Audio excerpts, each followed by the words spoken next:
Hey guys, it's Debbie with Debbie J's Crafting Corner. Thank you so much for popping in. Today's video is part of a hop where I am taking part in a collaboration between Alex Syberia Designs and Pearblossom Press. You guys know how much I love all of the light up cards. Anyway, this time we are working with Alex Syberia, and there are some amazing designs at their shop. I just picked up a few. I have another collection that I really love as well, and you may have seen that recently. I'll leave a link down below to videos with that. But let's go ahead and get started on this card. What I decided to pick, first off, we've got a happy birthday. This one is actually happy, make a, and then we've got birthday and wish. Love that sentiment, and I made a little card with this over here. That one does not light up. But anyway, we're going to be making a light up card with this one today. So first off, we're going to start off with what came in this package, which is the Brilliant Burst Hot Foil Plate. Humongous one, lots of fireworks. I love this. I really don't have a lot of fireworks stuff, so we have to make some cards with that. And what's better with fireworks than some bright colors? So I'm going to use some rainbow foil from Spellbinders to do this one. This is already heating up. You can see the platform ready is all ready to go. So I just need to cut some foil and put this down and let it heat up a little more so that we will get a really good impression. Whenever you're doing foiling, period, you want to make sure that the adhesive is touching the card, right? And so the shiny side is going to always be facing away. In this case, I'm going to have it shiny side down facing the Glimmer plate or hot foil plate, and the gray matte part touching my cardstock. We're going to just put our thin shim and our spacer pad right over the top there. And since this one is a big one, I'm gonna show you a little trick. If you ever have trouble with underfoiling, because it does happen, especially on the bigger plates, turn your machine off, turn it back on, and let it heat up again. Once it's heated up again, which it's already saying it is hot enough, I'm still gonna let it wait.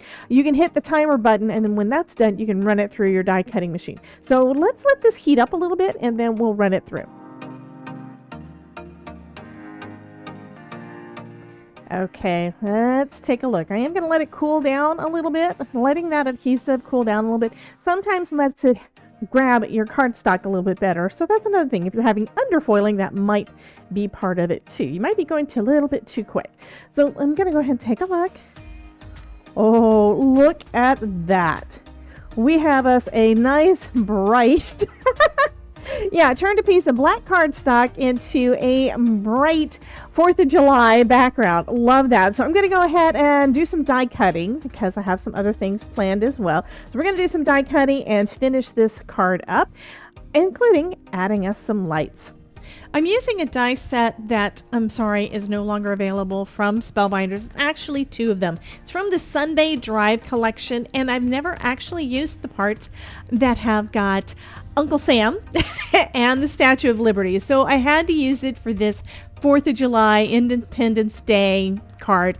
And like I said, I'm sorry that it's not available. But if you have it in your stash, you can make something similar, or just grab out something that makes you think of fireworks and 4th of July.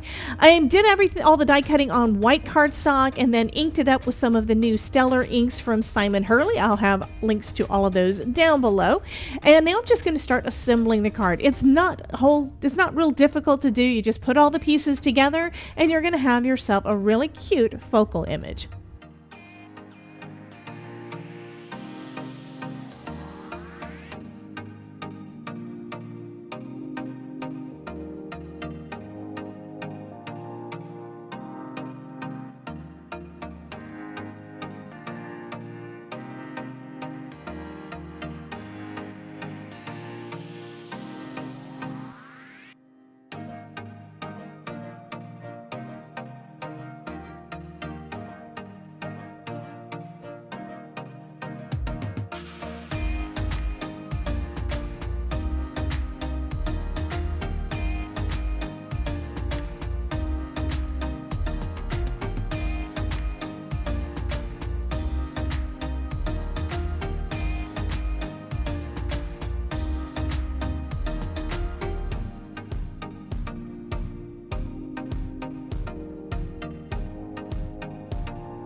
So now we need to add places for our lights. I want my fireworks to light up, so I'm going to poke a little hole right in the center of a couple of my fireworks. And I'm punching into, this is an old Sizzix, I forgot what it's called. It may or may not be available. If it is available, I will include that in the supply list down below. But you could use an old mouse pad for this. So I've got 3 holes there, so I'm going to be using 3 lights. And we're just turning it over and we can see right where those lights are going to be because that's where we have our holes. So this is the original Easy Light. This was the first light that Pearblossom Press came out with, I believe. They've also got what's called the Twinkle light. The difference between these two is that this one, the lights twinkle. So that is what I'm going to use for this one. It comes in a 5, this one is in a 5-pack. I think they come in like a 2, a 3, and a 5-pack, just like the Easy Lights do. And it looks basically the same. You've got your little control panel down here that just pops apart, and then you've got your 3 lights on wires attached to that. So if you haven't seen this before, this is how it's going to work. Like I said, we've got the 3 lights. If you decided you only wanted to use 2, you can cut one of the wires. Just make sure that it's only the one attached to the light you want, and you can do it that way, and it's not going to stop it from working. So I'm just going to pop out a battery and put that in there, and we're going to test this to make sure that this specific one works. I haven't had one yet that doesn't, but I always like to test just to be on the safe side. We're going to go plus side up, that's the flat side, and just slide that in. It'll only go in one direction, so plus to plus, and then we're going to just hit the button, and you see that we've got 3 little lights twinkling. Okay, so on the end of the wires, we have our little LED lights. Now, if you look at it closely, one side has a bit of a bump and the other side has got a flat metallic bit, okay? We want it so that the bump, it goes through the holes. Now, the reason I'm saying that we want it to go through is I want the lights to be brighter. If you don't care how bright they are, you don't have to do what I'm doing. You could just tape them in place and it'll be fine. But I'm going to go ahead and put mine right in the hole and press it through with my fingernail to try to kind of make it flat on this side, and then to see if it looks the way I want it to. Let's go ahead and tape that one in place first. It's not wanting to stay put.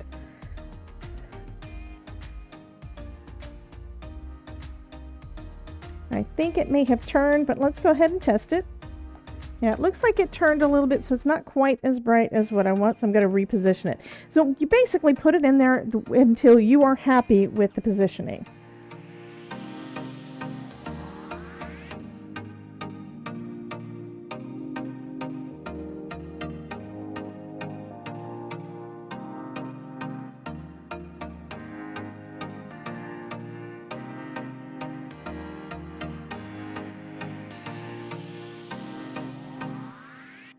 Okay, so now we need to add some foam tape to the back. The foam tape that I'm using is the world's best foam tape from Pearblossom Press. This stuff is double thick. It is the perfect thickness for our little mechanism here. And it is repositionable for 30 minutes. And the release paper comes off fantastically. So I love this stuff. This has been my favorite foam tape since, and I love foam tape anyway. This has been my favorite foam tape since this came out from Miss Amanda at Pearblossom Press. I'm going to do something different than what I normally do. Normally I plan out everywhere about where I want all the things, and then I start putting my foam tape down. I decided I'm going to just go around the whole thing. We're going to create a box. And then I can decide where do I want to put my little mechanism, because I can add the button after the fact. So that's what we're going to do this time.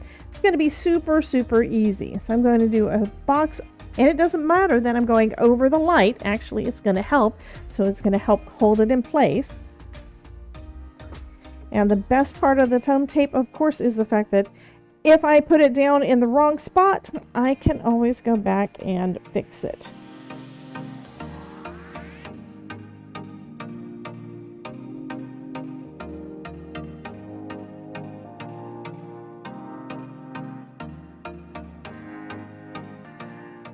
By the way, before I put everything on the front, I did trim this down so it's going to have a slight little white border all the way around it when we put it together. So here we go. Everything looks good, and I think I'm going to put this. I think I'm going to put everything right up here in the top. So I'm going to use my foam tape to hold everything in place. But before I do that, I also want to put a little bit of double-sided adhesive on the back side of this to hold it right where I want it so it doesn't fall off while I'm putting it in place. So we're going to just put a little bit of tape on the front here, right over that battery pack. Burnish it in. And take off that release paper.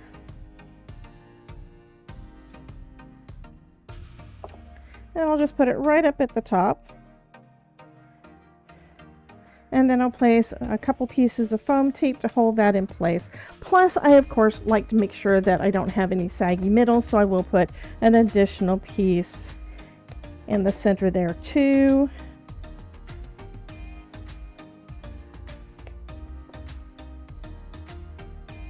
There we go. And now that is ready to go on a card base.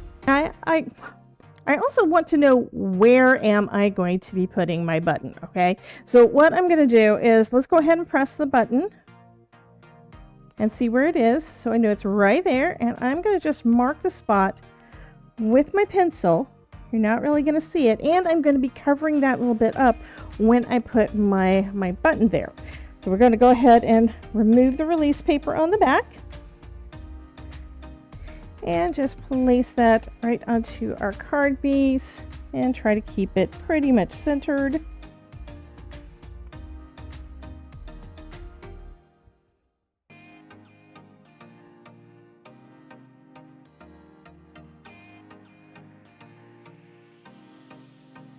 Okay, that was not quite centered. Let's try that again. I also did not take off the release paper on these guys. Let's go ahead and do that.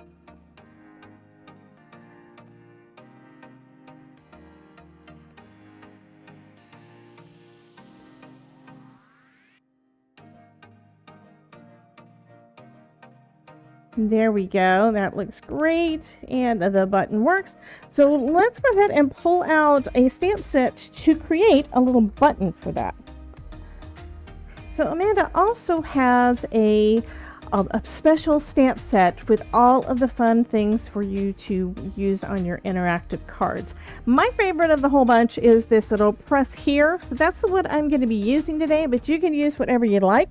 I'm also going to stamp it onto some black cardstock with some white ink. So we're going to give this a try. See, I don't want it to be too obvious, so I don't want to do this on a white panel if I can avoid it. So I'm going to just use this little stamp. And I've also got some clear embossing powder. So I'm planning on embossing this.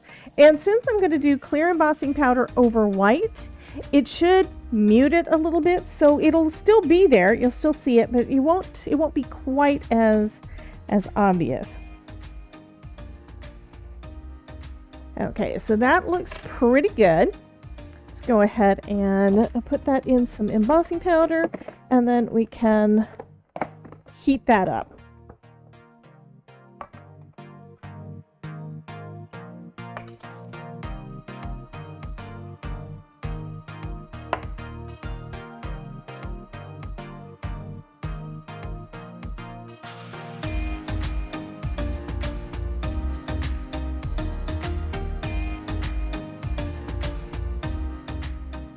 There we go.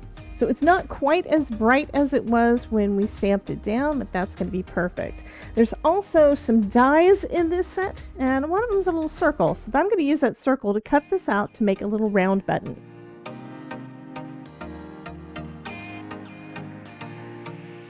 And now we can just place it right over where my pencil mark is. So I don't know if you can see it or not, but it's right there.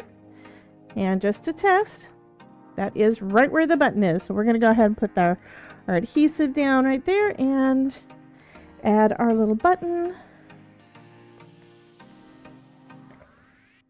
And that finishes up this card. So there's going to be a bunch more inspiration coming up. Yeah, so be sure to hop along, check out all of the other creators in the hop, and try out some light up cards and the amazing products from Alex Syberia. I love this. I love this plate. It just works so well. I love the fireworks. Anyway, you guys have a wonderful day, and I will catch you in the next video. Bye, guys. Isn't that pretty? Yeah.